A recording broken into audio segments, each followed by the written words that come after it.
Assalamualaikum warahmatullahi wabarakatuh. Saya Intan Nurlaila dari kelas D3 PGMI. Di sini saya akan mempresentasikan tentang perkembangan bahasa. Yang pertama, ada definisi bahasa. Bahasa adalah suatu bentuk komunikasi baik lisan, tulisan, atau isyarat yang didasarkan pada sistem simbol.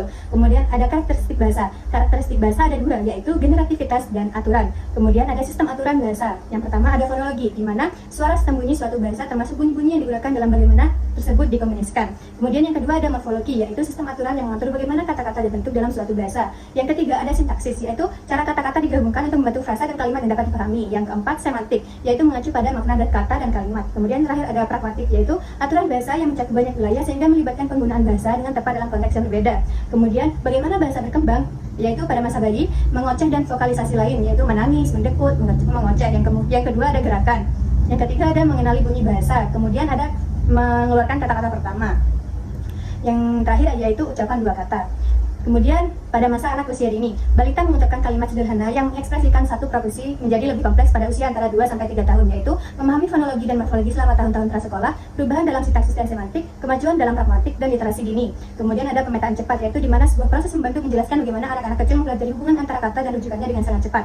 Kemudian masa kanak-kanak tengah dan akhir, yaitu memiliki kosakata, tata bahasa, dan kesadaran metalinguistik. Kemudian ada memiliki kemampuan membaca, yaitu ada dua pendekatan, yaitu pendekatan fonik dan pendekatan secara keseluruhan. Kemudian pendekatan fonik itu pendekatan menekankan bahwa instruksi membaca harus berfokus pada fonik dan aturan-aturan dasarnya. Kemudian ada pendekatan bahasa secara keseluruhan. Kemudian anak-anak yang paling berisiko untuk mengalami kesulitan membaca di kelas 1 adalah mereka yang memulai sekolah dengan kemampuan verbal yang kurang, kesadaran fonologis yang kurang, pengetahuan huruf yang kurang, dan kurang tujuan dasar dan mekanisme membaca. Kemudian pada masa remaja, perkembangan bahasa pada masa remaja meliputi kecanggihan dalam penggunaan kata-kata, mengembangkan secara lebih konkret dari kata-kata, membuat kemajuan dalam memahami metafora, dan menjadi lebih mampu dalam menggunakan kata dan memahami sindiran. Yang terakhir adalah pengaruh biologis dan lingkungan. Pengaruh biologis yaitu evaluasi dan peran otak dalam bahasa. Kemudian perangkat pemrograman bahasa Chomsky. Ahli bahasa Chomsky mengusulkan bahwa manusia secara biologis sudah terprogram belajar bahasa pada waktu tertentu dan dengan cara tertentu. Kemudian pengaruh lingkungan, yaitu pembahasan tentang pengaruh lingkungan terhadap perkembangan bahasa terkonsentrasi pada orang tua. Namun, anak-anak berinteraksi dengan banyak orang lain yang dapat mempengaruhi perkembangan bahasa mereka, termasuk guru dan teman sebaya. Kemudian pandangan interaksionis tentang bahasa. Orang tua yang memperhatikan apa yang sedang coba dikatakan anak-anak mereka, memperluas ucapan anak-anak mereka, membacakan buku kepada mereka, itu memberi manfaat yang berharga meskipun tanpa sengaja. Kemudian yang terakhir ada bahasa dan kognisi. Dua isu dasar dan terpisah menggambarkan hubungan antara bahasa dan kognisi. Yang pertama adalah apakah kognisi mendukung untuk bahasa, meskipun beberapa peneliti telah mencatat bahwa aspek-aspek tertentu dari perkembangan bahasa biasanya mengikuti penguasaan dan keterangan kognitif tertentu baik pada anak yang berkembang secara normal maupun pada anak yang berkembang mental.